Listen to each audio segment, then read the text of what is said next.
Welcome to The One Inside, an internal family systems podcast. I'm your host, Tammy Sollenberger. I'm excited that you and all of your parts have taken time to be with me and all of my parts. If you are a coach, a client, a therapist, if you are in business or education, and you're curious about the IFS model, you are in the right place. Now, let's see what happens on today's podcast.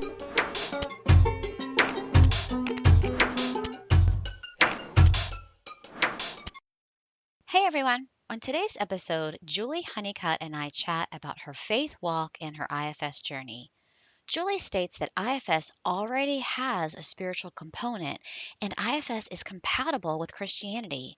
She explains how 100% of the population is made in God's image and therefore has access to a core self. That means that we all have access to those C word qualities: calm, curious, courageous, clear-minded, compassionate towards ourselves and compassionate towards others, connected, creative, and confident. The burdens we pick up have marred God's image inside of us. The burdens from trauma, attachment injuries, hurt, pain, and the beliefs we hold about ourselves, about the world, and other people. All of these are our burdens. The IFS model, the process of the IFS protocol and IFS treatment helps to clean this mirror so we have an easier time with making decisions, we have access to more of the Holy Spirit, and we can live that abundant life that Jesus talks about. We have access to more self inside, access to embodying all of those C words that I mentioned before. Julie walks through an example of inviting God into a painful scene in memory, imagining not only being with those younger parts of you, but inviting God in there also. She talks about, and I think this is important, that so many people have been harmed by their religious upbringing, maybe their geographical location, and their cultural beliefs. And all of those messages and beliefs of our cultures and our family around spirituality has an impact on our parts. We talk about praying for parts and praying from parts, just like we would talk from and talk for. She gives several examples of both.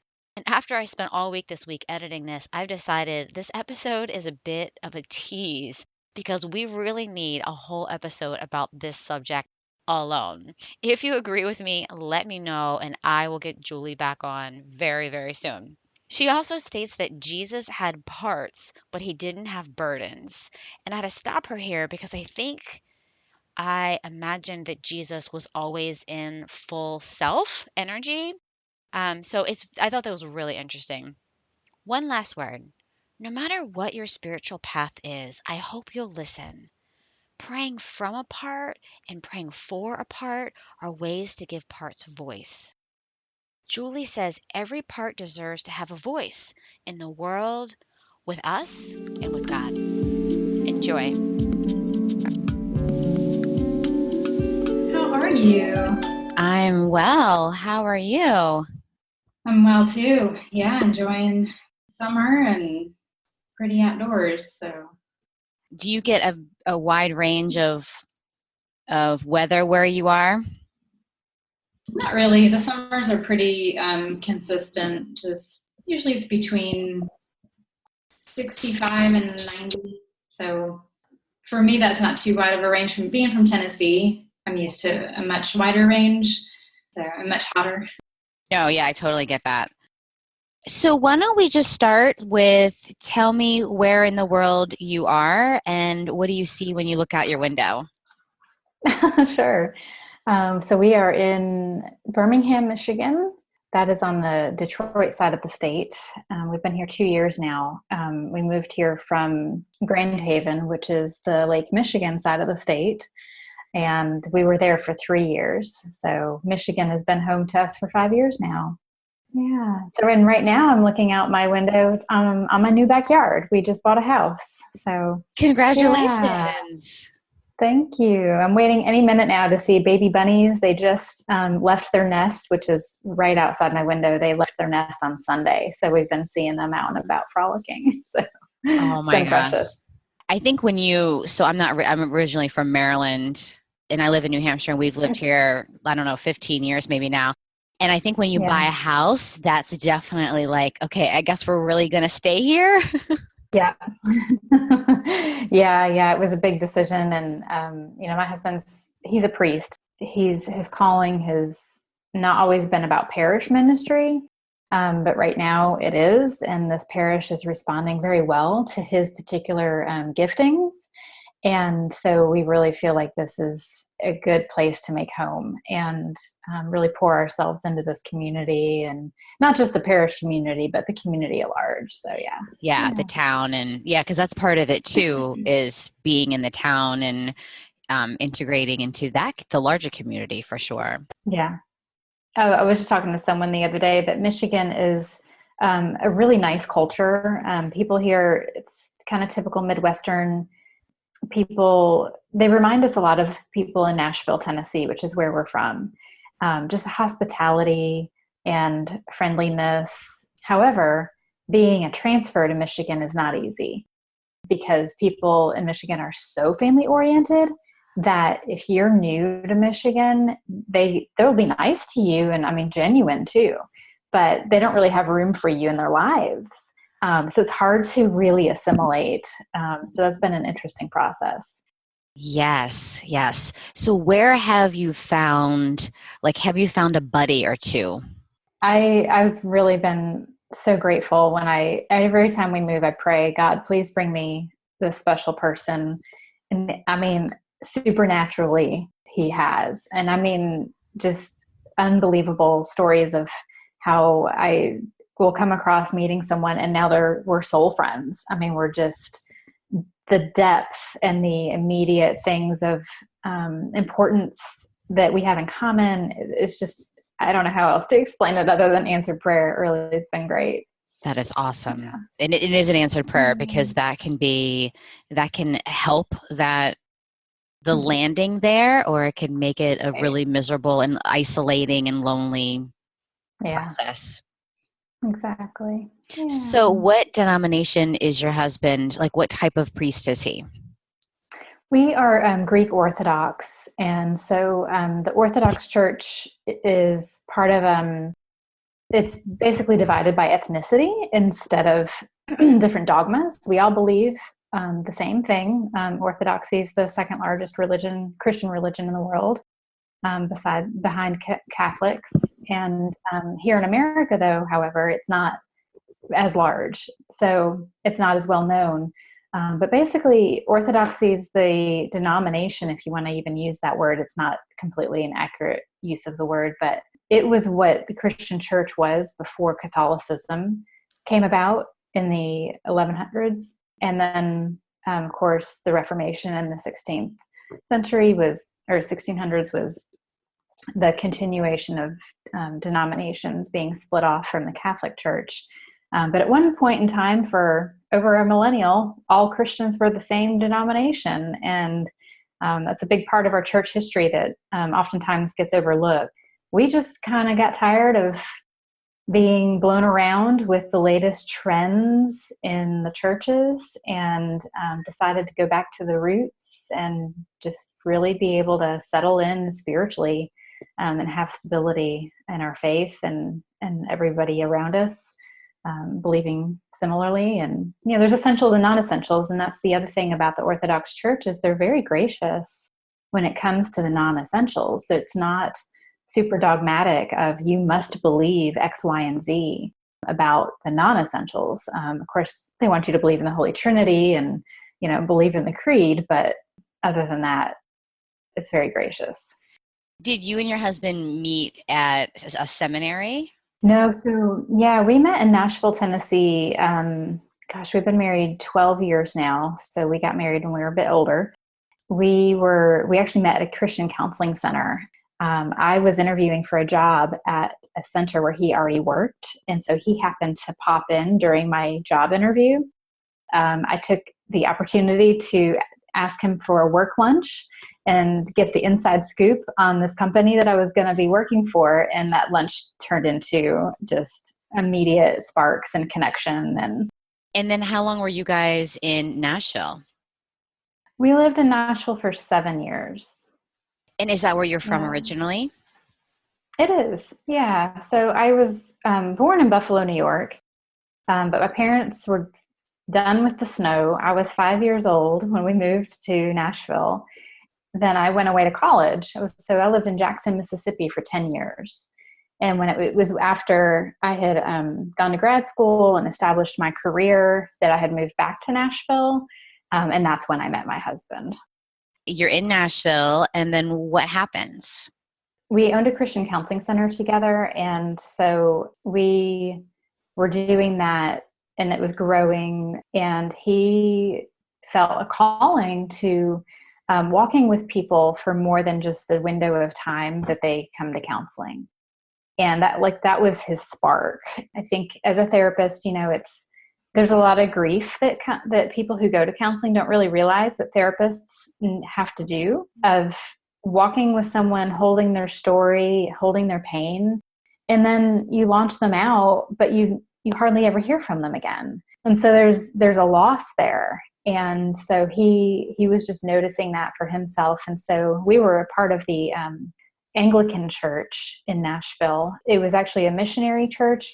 It's part of the AMIA, Anglican Missions of America. So a lot of people don't really think about it, but there's countries sending missionaries to America because of so much of the distorted theology that is being taught in America. So anyway, we were part of a church plant, but it was a 2-year discernment process where we met with a committee to help us as a couple discern the calling to full-time ministry. Wow. So parish ministry specifically. I really, really appreciated that, one, the church cared enough what the wife thought, and two, the kinds of questions they would ask us were very deep, very personal, and very thorough. So fast forward, he helped plant 2 churches in the Anglican church, 2 sister churches off of our main parish. And then part of his edification was he became friends with Catholic priests and Orthodox priests, a whole ecumenical group of people. And it was the Orthodox priest that really caught his attention because of the way he spoke about theology. And it was so simple in how he would, for example, explain the Holy Trinity. It was so simple, but yet complex. And he respected that the Orthodox Church's way of explaining theology is that you don't have all the answers. There's this immense amount of room for God to be bigger than us and not trying to put God in a box, and be able to explain God's will or free will or these things that are non-essentials through that relationship with the Orthodox priest, who had also been a convert from Methodist to Orthodoxy. And so we could really relate to him as far as, well, what would it mean for us to convert? And it's a pretty big deal. It's a pretty big process. Over time, just feeling like God was calling us out of the Protestant Anglican church life and just ready to make a change. And so what did it for me, what really told me my husband was super serious about this, like feeling like God was really speaking to him, he said, I would rather be a layperson in the Orthodox Church and not be an active priest than to stay in the Anglican Church and be a priest. That just told me this was happening for him on a personal level, not a career level. So yeah, the Orthodox bishop caught wind that a priest had converted, basically recruited my husband to be an Orthodox priest. That happened later, but it happened a little bit sooner than we expected it to. We knew like he would probably eventually catch wind, but it sent us to Boston to the Orthodox seminary. When he was in seminary, what did you do? I actually did private practice. Okay. Yeah, so when we left Nashville to pursue this calling to the Orthodox priesthood, we sold our Christian counseling center in Nashville, uprooted, and left my family, and it left his family. It was hard, but when we went to Boston, I just met with a couple of therapists there, and Boston's kind of the new hub for the internal family systems model, which is that, special. I find it to be special. Well, and you had the privilege of learning IFS in grad school.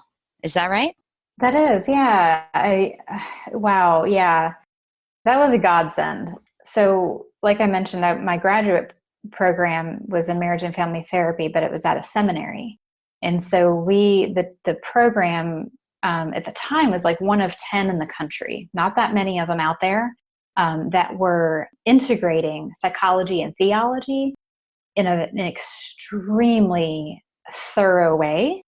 I know of programs right now that they'll teach some theology over here and some psychology over here, and they don't really do a very good job of blending them together in the coursework. The internal family systems model, it's a training you get postgraduate. And so you go on after you get your graduate degree, and at the time, they only offered 1-year trainings. There was a graduate of the program who went on to get trained in it. It changed her life. It changed her whole world. And so she came back to the seminary, talked to the professors, and said, I want to teach this. I want to see if there's enough interest here for us to do a training here in Jackson, Mississippi. And back then, this was 15, 18 years ago. Back then, the IFS trainings were very localized to Chicago. And so they weren't all over the map yet. And so to bring a training to Jackson, Mississippi was a really big deal, because the Center for Self-Leadership, they had to find the right trainers that were going to feel comfortable in the Deep South. So Karen Blaché, who's in Asheville, North Carolina, and Cease Sykes, who's outside of Chicago, God blessed them because they were able to come and meet us where we were at. So the woman who initiated all of this, her name's Elizabeth Cochran. She's just one of my life angels. I feel like God sent her to my corner of the world, and I've been so blessed because of it. So because of her hard work, we actually had a level 1 training of all evangelical Christians of 30 people. It was an exclusive group, and at the time it needed to be that in order for us to be able to wrestle with our faith and our values against this psychological model that has a built-in spiritual component, right? And that's the distinction of IFS compared to EMDR, for example, that really sets it apart and makes it special. However, if you have a spiritual worldview already, and you're trying to assimilate a psychological model that has a spiritual perspective in it, there's a lot of integration and assimilation that has to happen. So we spent the entire year learning the model and discussing the distinctions of, okay, this is where our faith fits, this is where our faith doesn't fit. So I've just spent my whole career trying to pay it forward and pass all that wisdom along, because it was an incredible opportunity to have. I was actually still in grad school when the level 1 started, and I had graduated by the time that level 1 finished. So it was right on the tail end of my graduate school experience. Well, and that is amazing in many ways, but one is that like you're learning. So one of the things that comes up a lot is that like we learn how to do therapy. Like I learned how to do therapy one way, and then I learned IFS 10 years later. Chris Burris was my level 1 trainer, and he talks about like you learn to ride a horse this way, and now you're learning to ride a horse a completely different way. And so sometimes that's such a hard process, because you have to kind of unlearn what you used to do. And it sounds like you didn't have to do that. I didn't, and I don't take that for granted. I really, I do a lot of consultation for therapists, and I really can appreciate how it just comes very second nature to me, because I didn't have to make that leap professionally, they're, I think part of, and what is this is what I encourage therapists to do, but part of why I feel like it's so intuitive for me is because I did my own work. So I spent years in IFS therapy myself. And so that helped me make that transition, because even though I learned it early on, when you're a newbie therapist, trying to get your hours, you're willing to see any kind of patient that walks through your door, you're pulling tools out of your toolbox left and right. I was utilizing a lot of different theories, a lot of different models, and not just IFS. But what made me kind of shift into being a purist with the IFS model was after I did all of my own work, and being able to experience the model just made it very natural for me to then just use it with the majority of my clients. So I'm going to back you up a second and talk about this idea that IFS already has a spiritual component. Let's talk about that. Yeah. That's what really drew me to the model.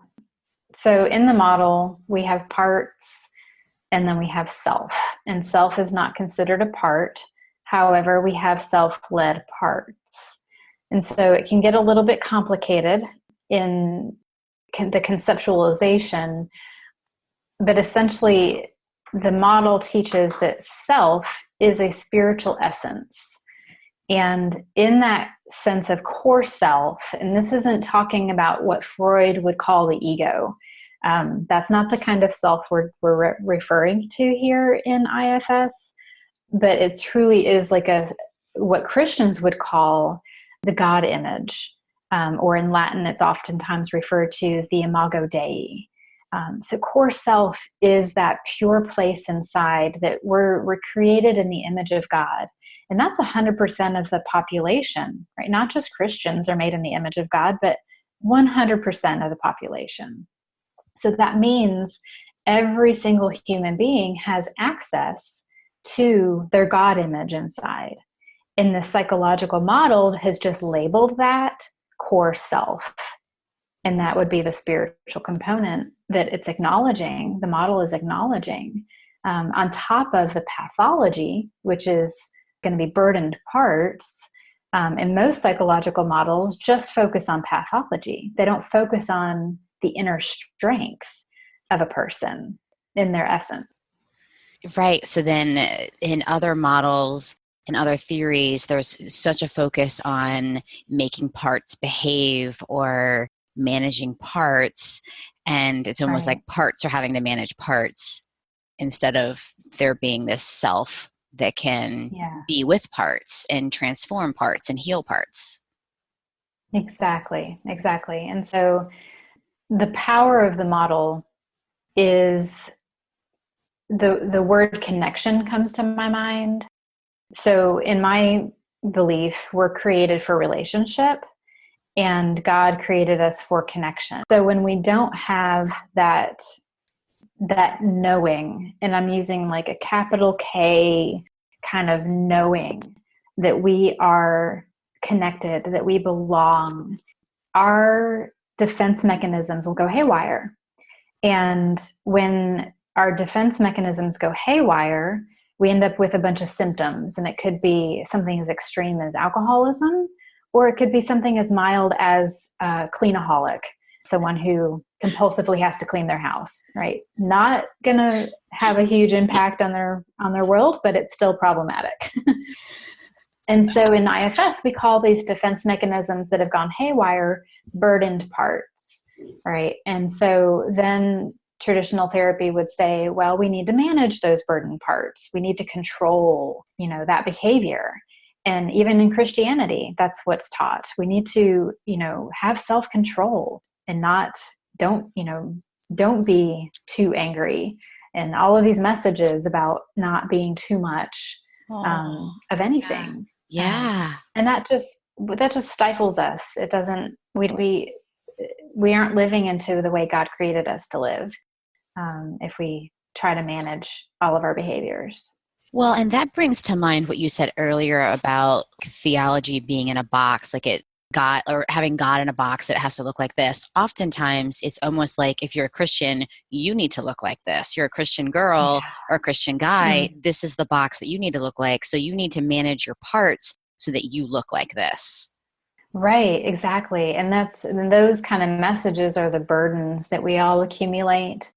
Even if we weren't raised in a Christian environment, I can tell you, if you're raised in the South, you're breathing the cultural air that says you're supposed to look and act like a Christian, even if you never go to church. And then even in the North, I mean, anywhere in the country where religion isn't quite as palatable as it is in the South, there's always these cultural messages of behaving a certain way and looking a certain way. And all of those are just accumulated burdens that keep us from really living into what the personal and the specific way that God has created each individual to have purpose.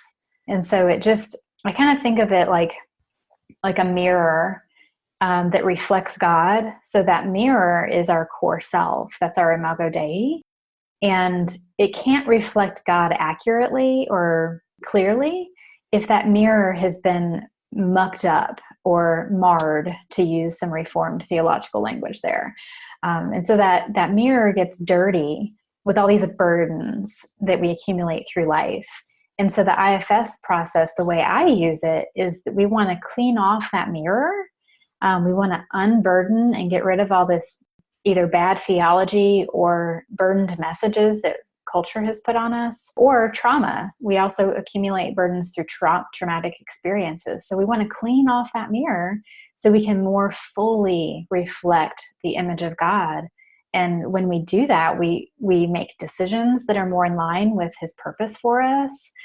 We see the world more clearly. We can see options that we couldn't see before. We have access to more of the Holy Spirit the more that mirror is cleaned off. I mean, it's a more full life, the abundant life that Christ talks about. It's funny when I do these things because sometimes I'm just feeling as you're talking, and then I'm like, yes, that feels so good. And like, oh, I have to ask a question now. But I'm like, oh, it just feels so good as you're talking. I'm like feeling that feeling. I'm like, yes. Okay, so let me think of a question about that. I actually do have a question. I think a little bit about, and this might not even be, I don't know, but I was thinking about the process of that. So if someone is sort of new to IFS, or they're curious about even how to begin to do that, like what would you say, how do we even begin to, we noticed that, say someone is listening to you and thinking, I get that sounds so right, but my mirror is completely mucked up. Like there's that I'm not seeing, I know that there's something better for me, but it's so, I can't even see the mirror anymore. Yeah. Well, I can say from my own personal journey that I thought that it was up to me to clean off that mirror. And so the striving and the trying and the making sure I'm praying every day and reading my Bible every day, thinking that would clean off the mirror. And while I am an advocate for the spiritual disciplines, I've learned that the disciplines aren't alone going to clean off that mirror. I have to invite Christ in to that process. And so it was, for like, and as a teenager, I thought, okay, I just need to check off my boxes. And naturally, I'm not criticizing my teenage self, because developmentally that was appropriate for that age. So as I grew in age and maturity, I also grew in my faith and realized through the IFS model, what part of me is praying? What part of me is motivating me to read my Bible? And what's the drive? Because God judges our motive, not our behavior. And so instead of trying to fit into this, I look like a Christian, I'm doing all the things a Christian should do, I didn't read my Bible for 2 years because I just had to do this like and I don't recommend that for everyone, but for me, it was just this, I was reading scripture through these parts of me, and I was filtering scripture through these fundamental burdens. And I was just misunderstanding what God's message was for me. So I felt like I had to clean my mirror off before I could even read scripture and be able to hear his authentic voice instead of my own projection of how I thought the scriptures were supposed to be speaking to me through a very managerial, change this, be better at that, try harder at this. Well, that's not what scripture says. Right. But that was how my parts were interpreting it. So then how did I bring Christ into the process was for me about bringing him into the painful memories. And so for me, part of my painful memory is the whole reason I even became a Christian. I was 12 years old and I was alone in my bedroom, and I had been to church maybe a handful of times with a friend of mine. But at 12 years old, your world is very small, and my boyfriend had broken up with me, and it was that disconnection that broke me. And it was in that moment that I realized, wow, like I have a creator that loves me, and that will never change, and he's never going to go anywhere.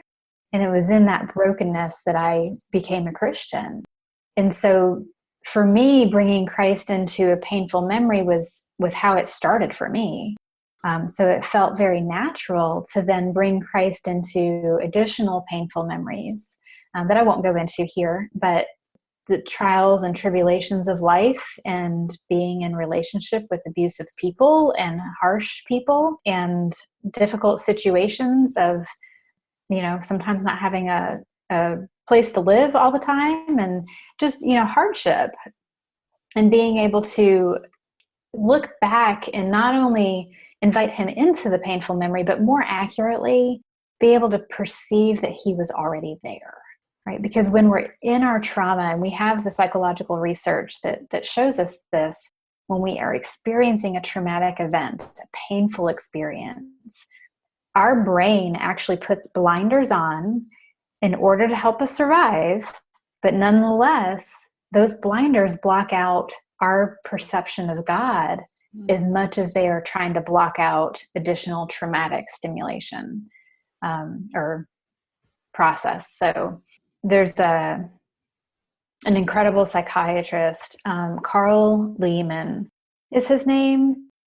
And he's the one who I have to give credit to for my articulation. So while I was experiencing all of what I'm describing now, I was never able to describe it until I came across his ministry. And his ministry it's called the Emmanuel Approach. And while I don't do the Emmanuel Approach exactly how he teaches it, I blend that approach with the internal family systems model of helping parts. So for example, if I'm working with a client who had an abusive mother, and we're working with a memory that where the mother is hitting her brother, actually would be to use a case example. So she wasn't being the one hit, but she was witnessing it, which is just as scary because then you're thinking you're next. And, she was explaining all of these fears of her experience. So in that traumatic experience, the client, I asked her, do you want to invite God into the scene? And this was after witnessing, this was after, getting connected to the part. And I can say more about why that timing is important later if you want. But when I asked her if she wanted to invite God into that scene in some way that felt right to her, she said yes without skipping a beat. And then her tone changed. And it clued me in that, you know what, maybe that's not the part wanting God in that scene. It might be a spiritual part, another part that's like always going to say, well, of course, it's a good idea to invite God into this process.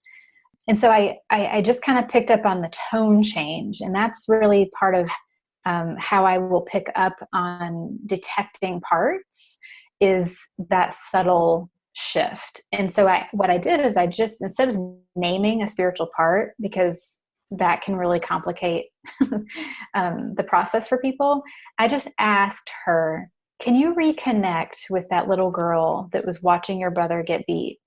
And can you ask her if she wants God to come into this scene yet, if she's ready for that? And she was able to do that. And the answer was no. And the reason is because that if God were there, it would make mom more angry. Wow. So this part was just totally stuck in her fear. And so it wasn't until we could further witness her fear and further witness, it basically was, we had witnessed, but it just wasn't enough yet. And so by witnessing more, we were able to help that part of her feel safe inviting God in. So that's just an example of how the internal system is very nuanced, and how our spiritual teachings and our spiritual beliefs can actually be counterproductive, ironically, if the timing isn't right. So it's all about the timing. Well, and I think that you're so right in that, like, there's a part of me that would say, yes, of course I want God in, because I think that's what I'm supposed to say, or because I would be bad to not say that. And so Right. then I think that makes total sense. And I love that idea of basically what you did was you created more self-depart by saying, ask that little girl what she wants. And so it seems like that needed to be a little bit more of that witnessing. And witnessing is that idea of a part that's stuck in our past, telling the story and the feelings to the self, and having self just hold that or be with that part. And so it sounds like Yeah. that just needed to happen a little bit more before God came in and there was some healing. Mm-hmm. Yeah, before it was safe to invite God in. Yeah. Right. So, and this may be helpful for people, it may not be, but I'm curious about, you said you maybe could talk a little bit about kind of how you even get there, like how you got to like identifying a part and kind of get to the scene.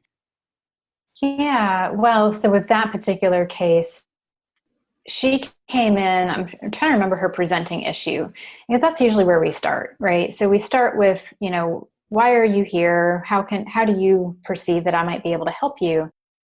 And I always take the time in my initial sessions with folks to explicitly say, this is how I think I can help, because I want them to know what they're signing up for.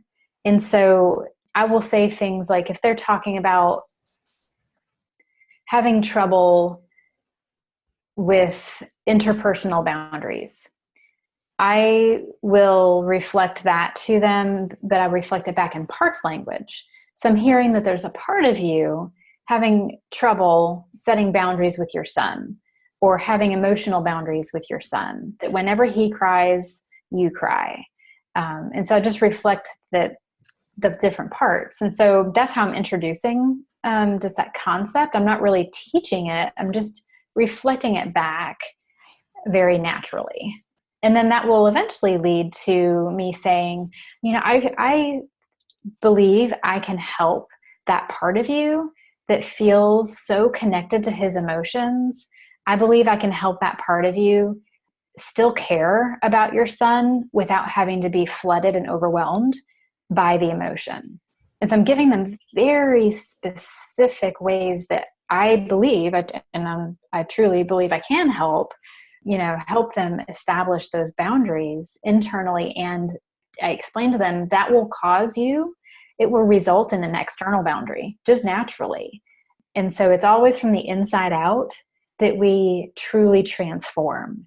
I can change from the outside in, but that's not transformation. That's modification, right? Yeah, I mean, and that goes back to, right, like I can, manager driven, have a checklist of spiritual things that I need to do today. And Right. that is external, like do this, do this, do this, do this. I mean, it's not always, but often it is just like, because I have a lots of great managers that will just get stuff done.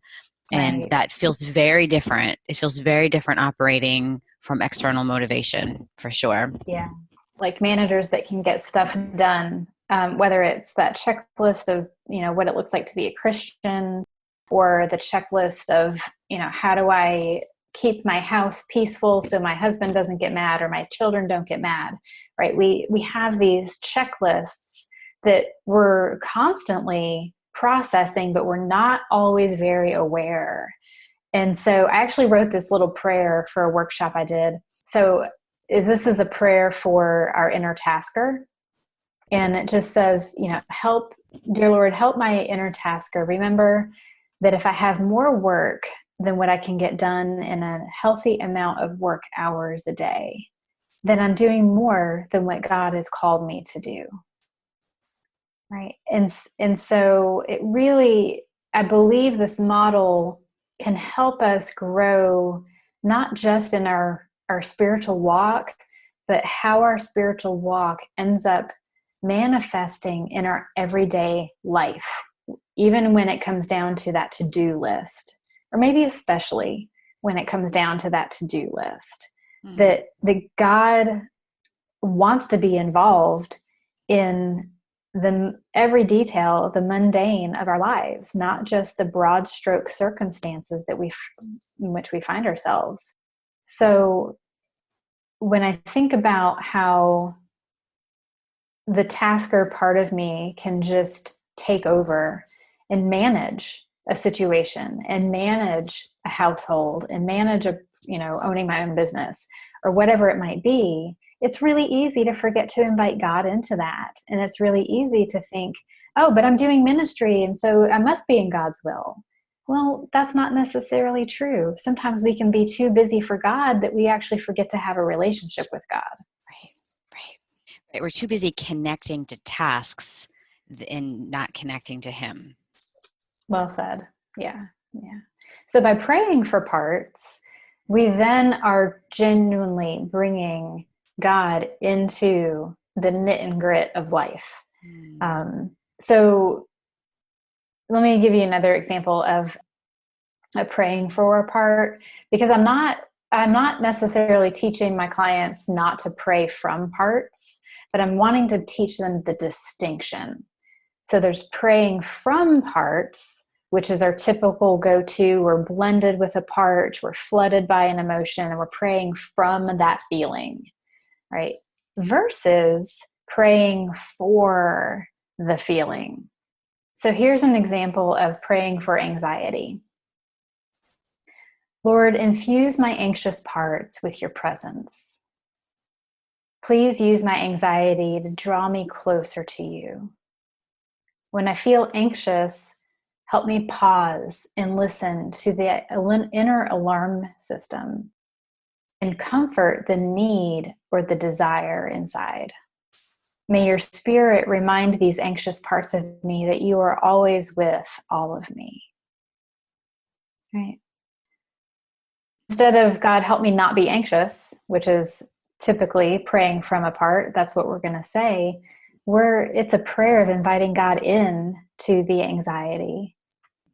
Yeah, or praying, having a part that's angry and embarrassed or ashamed of my anxious part, pray, praying from the part that's angry at my anxiety, anxious part. So I'm praying get rid of that anxious part, make it go away. And it makes me a bad Christian. Christians aren't supposed to be anxious. So then I'm praying from that part. Right. You're praying from a critical part. Right. Right. Right. Yeah. And so again, it's not that that's always bad. It's just being aware and recognizing your prayer life can be so much more fulfilling and so much more colorful if we learn how to pray for our parts alongside of praying from them. I love that. And that's IFS has this distinction of speaking from a part and speaking for a part. And I often find that is a really hard shift of am I speaking for a part or from a part? I think that's hard, but you just did that really beautifully and demonstrated what that would sound like and feel like. I can feel even again, as you're talking, I'm just feeling more self and more connected and more like I'm sinking into my chair a little bit more. You can feel it. It's a felt, felt sense. Yeah. Yeah. And it takes practice, right, to speak four parts. And so if we're practicing in our prayer life, then that's that much more practice that we have, that when we get into conflict with our partner, we have a little bit of practice under our belt. In those moments, we can even pray silently for those parts of us in the middle of conflict. God, help this angry part of me not say what it's thinking at my husband right now, and praying for that angry part. And it does two things. That part of that felt sense is possibly that the part feels acknowledged, right, instead of dismissed. And so it can calm down when it's actually acknowledged and appreciated, instead of dismissed and feeling like it's trying to be kicked out. So the central nervous system responds to that.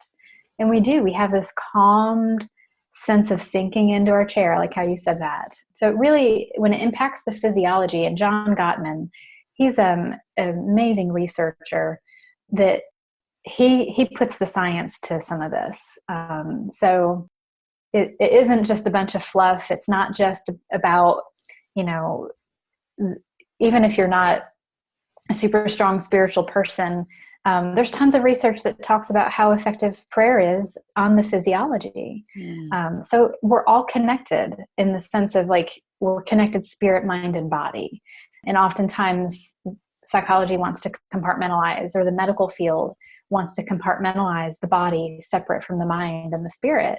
And that's just not how we're made. So it's, you can use these kinds of prayers to even help you lower your blood pressure. Wow. And how would I notice if I'm praying for my anxiety but I'm praying for it, like I'm praying for it to go away. I'm like, okay, I'm praying for my anxiety, and what would be some of the clues that I'm not doing that from a self place? For me, it's a felt sense of pushing something away, right? So if my prayer is trying to get rid of, then that tells me that there's another part saying the prayer, and it's not coming from my core, or it's not even coming, from that part in of itself. So that would be my sense of like when another part is praying to get rid of a part. Another sense I would have is this like a feeling of desperation. So if I'm praying from a part, so for example, I talk about toxic hope, and oftentimes when we're so desperately wishing something were a certain way, we're crying out to God, kind of like King David in the Psalms, just a desperate cry for help.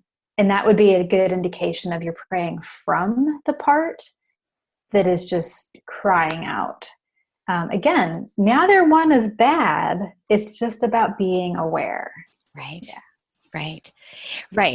It's right. Exactly. So it's not bad to cry out in desperation, but to notice that feels very different than praying for my part that feels hopeless and feels desperate and feels, panic stricken about the situation. Praying for that part feels very different than like embodying it and being in it and feeling its feelings, experiencing what it experiences. Yes, exactly. Yeah. Yeah. And it's also not bad for one part to pray for another part to go away, because if it's the timing is right. So again, it goes back to, is the timing right? So if I'm in a counseling session with someone and I get triggered, I can pray, God, please help this triggered part of me, step back, right? So I'm setting a boundary. I'm using prayer as a way to do that. And in my practice, I would also add, comfort this part of me, right? God, don't just remove it, but comfort it, because that's my new habit. But before I had that habit, it would just be like, God, help me go, let's say, a difficult family situation, right? And who doesn't have one of those here or there in their lifetime?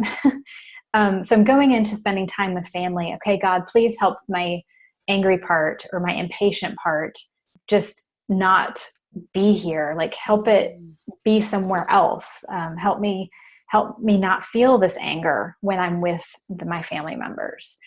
And that's an example of a part praying for a part, but it's a self-led prayer. And I think that's one of the distinctions in this model that I didn't learn, until years after my level 1 training, is that self is not pitted against parts. And in our dichotomous way of thinking, the way our brains are wired in our culture, it's really easy to confuse parts as being bad and self being good. But the reality is that burdened parts, right? And it's not even the part that's bad, it's the burden that's bad, right? Christ had parts, but he did not have burdened parts. And so to have a self-led part just means that the part has been unburdened and has been integrated with self. So that would be a distinction I'd want to highlight. I got stumped on Christ has parts. Let's talk about that, because I don't know that I've ever thought about that before. I'm like, yeah. I don't know what you just said, but I just heard that and I was like, I need to think about that. Interesting. Yeah, it is fun to think about. I guess I want to root into an essential piece of theology is that Christ has two natures, one divine and one human, and he's fully divine and he's fully human. Well, our little pea-brain brains cannot quite comprehend this.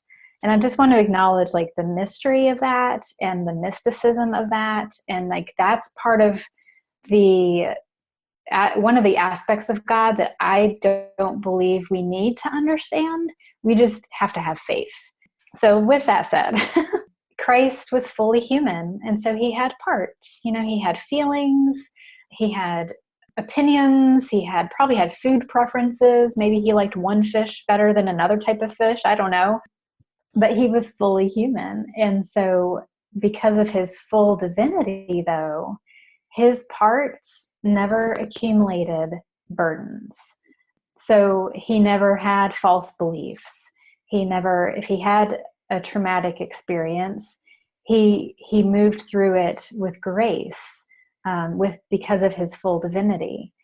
The temptation on the mountain, that's an example of he was traumatized. We know in his passion, in the crucifixion, he was traumatized. And what does he say? God, forgive them. They know not what they do. That's a very self-led thing to say, right? If he had burdened parts, he would have been saying very different things. That's great. I'm going to think about that. That's very interesting. And what a great, that's really good. Yeah. Food for thought.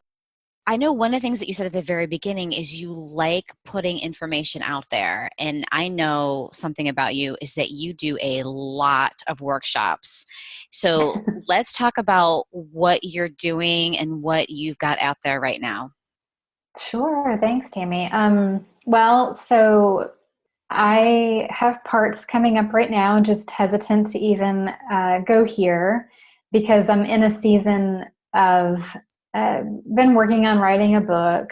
I'm in a season, it just feels very vulnerable to put information out there, which is why I really respect your platform. And I have no idea, when that book is going to get published, but so I did a workshop in January down in Nashville, and it was through a Christian university that has a counseling program. And they decided to open it up to the public. We ended up having 160 people, and it was only supposed to be 40 people. So what that tells me is that therapists are hungry to better understand how the IFS model relates to their faith walk. Because the workshop was marketed and advertised as a Christian approach to IFS. The workshop was recorded. And it is available on my website. And what I did is I included all of the PDFs of the handouts so that people can really treat it like a self-help process. It's 5 hours. So I've had a couple of other professionals encourage me to charge more because it's so expensive, but I wanted to make it available to how much you would pay for 1 hour of counseling. It's $100, right? And so, what it requires is a lot of self motivation to actually sit down and watch it, or listen to it in your car or while you're exercising. So I did an audio version as well, because I'm personally, I'd rather listen to something than watch something.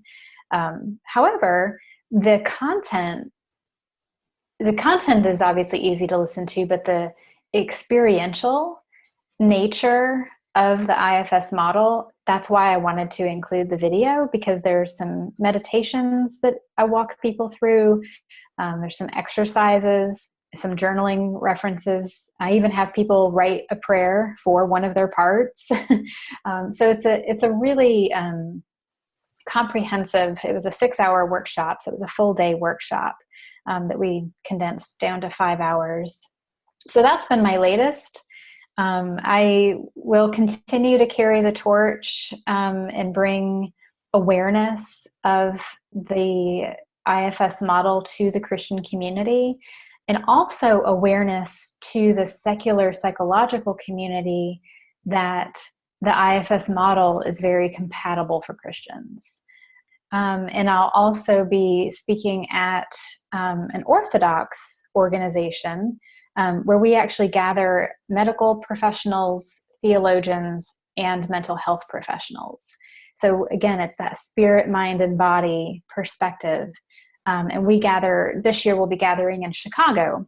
So I'll be teaching the Christian perspective, the Christian use of the IFS model there as well. So that's what's on the docket for this year. That's a lot. Yeah. And I feel very grateful to have these platforms and to have such clarity on the material, because again, it really goes back to I've internalized it, right? I've done my work. And so talking about it just comes very easily, because it's just an extension of my passion and my heart. So I feel very grateful for that. Yeah, I think that people can tell as you talk about it, because it just does seem very organic and natural, and I feel like we could talk all day. Yeah, no, I would love that. I would too, but I don't think exciting topic. Yeah. Yeah. So to end, tell me your website. Tell everybody what your website is. Sure. They can find It's, the workshops and all about you. yeah, it's my name. So it's just juliehoneycutt.com. And that's, I guess, do you want me to spell it? Nah, that's okay. I'll write it in the Okay. show notes for everybody so they can get it and hopefully grab your workshop too, and then hopefully hear about your book in the near future. Is there anything else that comes to mind before I asked you what you would do instead of what you're doing right now? I don't think there is anything else. Yeah, I just, no, I think maybe one more thing I might add, is praying for our parts is just as important, or just as helpful, I should say, as learning how to pray from your different parts. And so I kept highlighting the importance of not one is better than the other, right? And so, for example, learning how to pray from my anxiety in an effective way is for me to walk and pray. So when I walk and pray, my anxious parts feel like they can have more of a voice. I can feel more connected to those parts, because I'm actually metabolizing the cortisol that they're connected to. It's very physiological.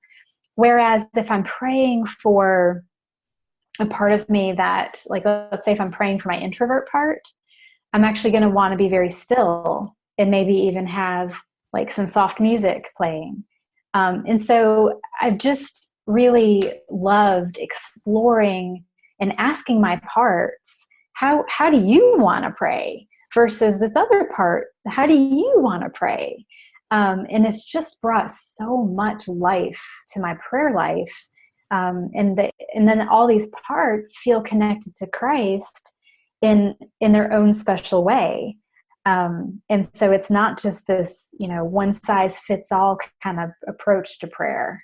So that would just be another dimension of what I was referring to earlier. I love that. I love that it's almost like that idea of I'm like leaning into a part or like like sort of saying, okay, like for me, I've talked about this before, that like I have parts that don't let me be angry.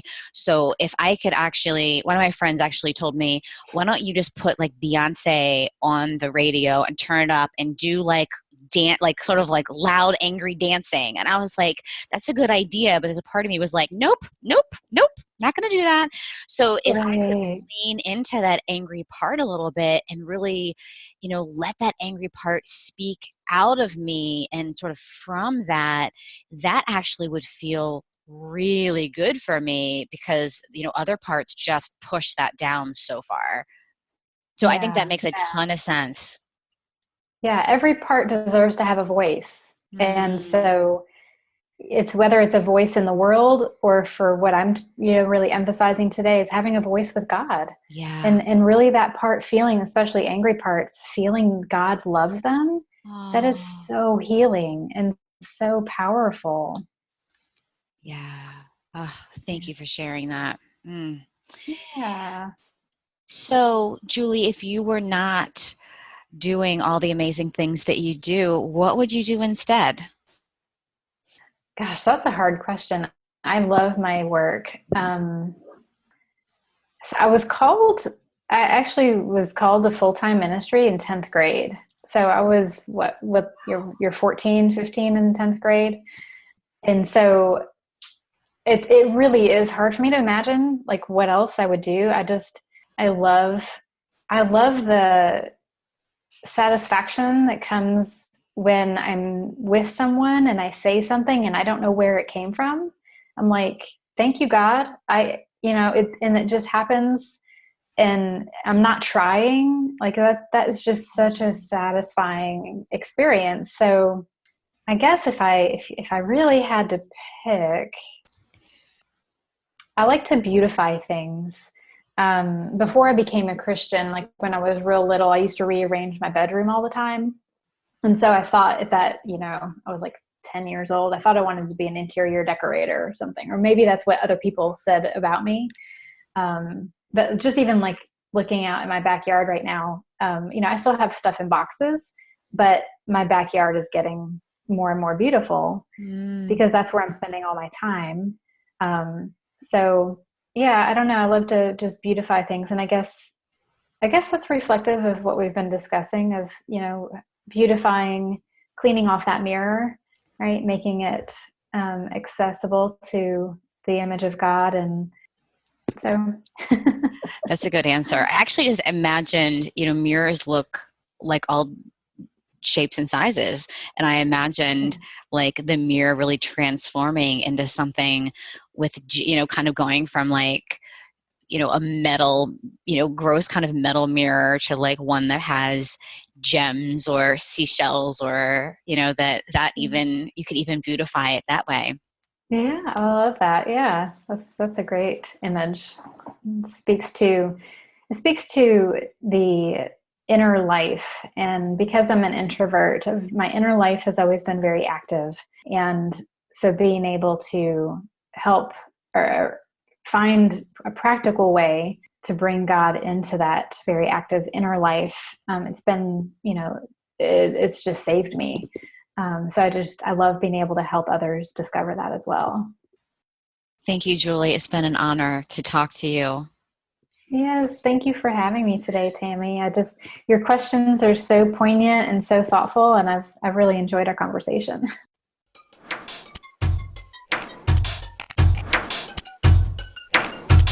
Thanks for hanging out today. If you liked this episode, make sure you subscribe. And if you really like this episode, share it with a friend and leave a review. You can follow me on Instagram at IFS Tammy and join our community on Facebook at the One Inside Podcast. talk to you next time.